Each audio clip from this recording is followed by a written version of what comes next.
বর্তমানে এই যে হালকা গরম এবং ঠান্ডা এবং শীত, মানে সকাল টাইমে দেখেন হচ্ছে শীত পড়তেছে, আর হচ্ছে আপনার দুপুর টাইমে গরম পড়তেছে, আর সকালে কিন্তু যথেষ্ট পরিমাণ ঠান্ডা পড়তেছে। এই দেখেন এখনও কিন্তু একটা কুয়াশা কুয়াশা ভাব আছে।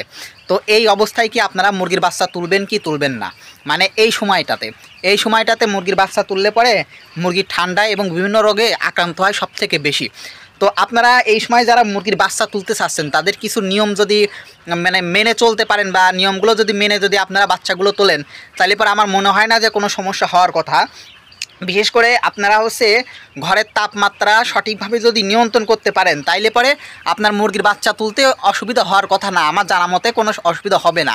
তবে আপনারা যদি মুরগির মানে ঘরের তাপমাত্রা যদি নিয়ন্ত্রণ করতে না পারেন, বুঝতে না পারেন, তাইলে পরে কিন্তু আপনার মুরগি কিন্তু মনে করেন যে মানে শেষ, একদম মনে করেন যে ব্যবসায় শেষ হয়ে যাবে। কারণ এখনকার যে আবহাওয়াটা অত্যন্ত ভয়ানক, মানে এই আবহাওয়াটা আপনার বুঝতেই মনে করেন অসুবিধা হয়ে যাবে। কারণ আপনার মনে করেন 10 মিনিট আগে একরকম থাকে, 10 মিনিট পরে কিন্তু আর একরকম তাপমাত্রা হয়ে যায়, যেটা বোঝা আসলেই কষ্টকর। আমি মানে নিজেই মানে আমরা যারা মানে ব্যবসা করি, যারা হচ্ছে মনে করেন যে পরিপক্ক, অর্থাৎ মানে অনেক আগে থেকে যারা এই ব্যবসার সাথে সংযুক্ত আছেন, তারা বিষয়টা বুঝতে পারেন যে আসলে এই আবহাওয়াটা কত বড় এখন ভয়ানক অবস্থা। আমার দেখেন কিন্তু আজকে হচ্ছে 4 দিনকার বাচ্চা, 4 দিন 3 দিন বা 4 দিনে হচ্ছে আমি অসুস্থ ছিলাম, এই জন্য হচ্ছে এবারকার মুরগির ঘরে আমি আসতে পারি নাই। এই আজকেই 4 দিন পরে আমি মুরগির ঘরে ঢুকলাম, মানে অসুস্থতার কারণে আমি মুরগির ঘরে মানে আসি না এই জন্য আর কি।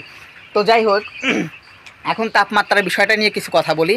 তাপমাত্রা হচ্ছে আপনার নিয়ন্ত্রণ করতে হবে কীরকম, এই থার্মোমিটারের একটা ব্যবস্থা করবেন। দেখেন আমরা এখানে কিন্তু থার্মোমিটারের ব্যবস্থা করছি এই তাপমাত্রা নিয়ন্ত্রণের জন্য। এই দেখেন থার্মোমিটার, এখানকার থার্মোমিটারের মনে করেন বর্তমানে আমার হচ্ছে 82 ডিগ্রি তাপমাত্রা আছে এই থার্মোমিটারে, মানে 82। মানে এই মুরগির যারা হচ্ছে প্রথম দিন বাচ্চা নিয়ে আসবেন, সেই প্রথম দিন বাচ্চা নিয়ে আসার পরে আপনাদের মুরগির তাপমাত্রা রাখবেন হচ্ছে 90। আর বর্তমানে আজকে 4 দিন মতো বয়স, তো এই জন্য আমরা হচ্ছে 82 তাপমাত্রা রাখছি। ওইটাই আমার মুরগির জন্য যথেষ্ট, মানে ওই ইসের জন্য হয়ে যায় আর কি। মানে 4 দিন বয়স অনুযায়ী ওদের 82 তাপমাত্রাটাই যথেষ্ট। দেখেন আমরা কিন্তু এই পাশে পলিথিন দিয়ে দিছি, মানে ওইটা হচ্ছে ঘরে ঢোকার পথটা, ওই পাশে আমরা পলিথিন দিছি। আর এইদিকে দেখেন হচ্ছে সব হচ্ছে যে মানে সালা বস্তা টস্তা যেগুলো আছে এগুলো আমরা সব ফেলাই দিছি, দিয়ে আমরা হচ্ছে মুরগিগুলো এখন একরকম তাপমাত্রার মধ্যে রাখছি আর কি। তো আপনারা এই তাপমাত্রা যদি বুঝতে না পারেন তাইলে কিন্তু সমস্যা। আপনারা আমাকে প্রশ্ন করতে পারেন যে কয়দিন বয়সে কীরকম তাপমাত্রা রাখবো, আমি আপনাদেরকে অবশ্যই বলে দিব। তবে সবসময় মনে রাখবেন প্রথম দিনে বয়সে কিন্তু আপনার 90 ডিগ্রি তাপমাত্রা লাগবে, তার পরবর্তীতে আপনি যেভাবে রাখেন ওইটা সমস্যা নাই। প্রথম দিন আপনাকে 90 ডিগ্রি তাপমাত্রার মধ্যেই রাখতে হবে, নইলে পরে কিন্তু আপনার মুরগি আপনি ঠিকভাবে রাখতে পারবেন না, কোনো সময়ই পারবেন না।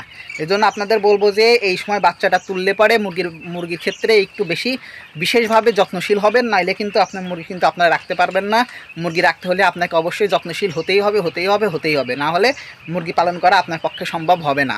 তো এরপরে যদি আপনাদের কোনো প্রশ্ন থাকে অবশ্যই আমাকে জানাবেন। ধন্যবাদ সবাইকে, আসসালামু আলাইকুম।